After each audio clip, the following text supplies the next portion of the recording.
série, irmãos, tem uma pessoa que eu considero como meu irmão, o Paulinho.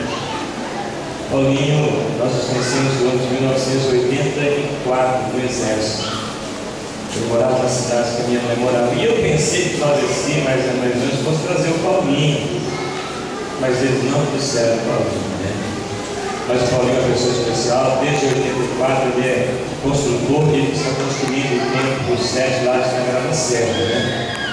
Eu não sei se o Paulinho vai ver esse trabalho que você está fazendo, mas o Paulinho é uma pessoa que a gente considera muito, considera como meu irmão, né? Em Cristo, praticamente como irmão na carne também, né? Mas que eu sei que não houve oportunidade, o Valdeci traz o Paulinho, ele foi puxado, né? Para vai se arrastando, né? Vamos ver uma Elisângela vai levar os outros dois hinos.